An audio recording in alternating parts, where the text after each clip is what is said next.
बांद्रा के गरीब नगर पथराव मामले में 3 आरोपियों को थोड़ी देर में बांद्रा अदालत में पेश किया जाएगा। इसको लेकर भारत एक्सप्रेस संवाददाता आंचल तिवारी की इस रिपोर्ट को देखिए।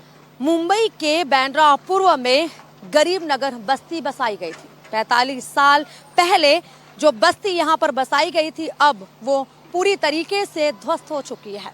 हाई कोर्ट के फैसले के बाद रेलवे की जमीन को खाली करवाया जा रहा है। 4 दिनों तक पश्चिम रेलवे की तरफ से कार्रवाई की गई, तोड़क कार्रवाई की गई और जितनी भी झुग्गियां यहां बनाई गई थी जो अवैध थी, उसे अब पूरी तरीके से गिरा दिया गया है। आपको तस्वीर दिखा रहे हैं, एक के ऊपर एक झुग्गियां थी और 4 दिनों में इन झुग्गियों को तोड़ने का समय लगा है।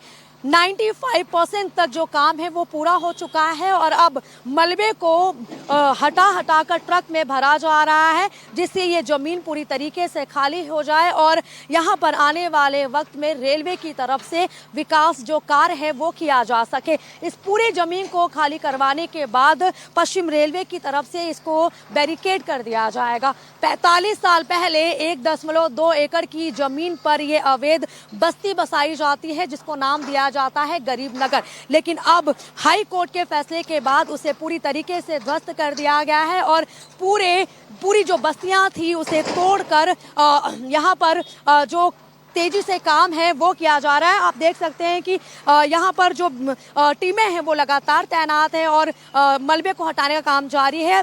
इस पूरे मामले में एक जो बड़ा अपडेट आया है वो यह है कि जो लोग पत्थरबाजी कर रहे थे उनके खिलाफ भी एक्शन लिया गया है। जिस तरीके से एक धार्मिक ढांचे को गिराया गया था, मस्जिद के हिस्से को गिराया गया, तो उसके बाद कई लोगों ने उस तरफ से पथराव किया था और वहाँ पे लोग रहते हैं और जब उनकी तरफ से पथराव किया गया था तो उसके बाद पुलिस ने लाठीचार्ज किया था। वो मस्जिद भी पूरी तरीके से ध्वस्त हो चुका है और अब ये पूरी जमीन खाली करवाई जाएगी।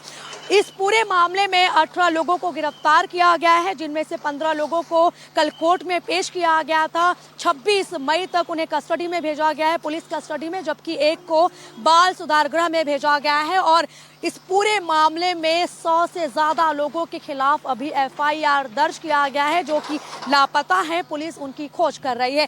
बता दें कि जिस तरीके से यहाँ पर अवैध झुग्गियां बनाई गई थी 500 से ज्यादा, उसे तोड़ने के लिए प्रशासन को, सरकार को, इवन की पश्चिम रेलवे को काफी मशक्कत करनी पड़ी है और पूरी कानूनी प्रक्रिया पूरी करने के बाद इतने बड़े झुग्गी को तोड़ा गया है। कैमरामैन घनश्याम के साथ में आंचल तिवारी, भारत एक्सप्रेस।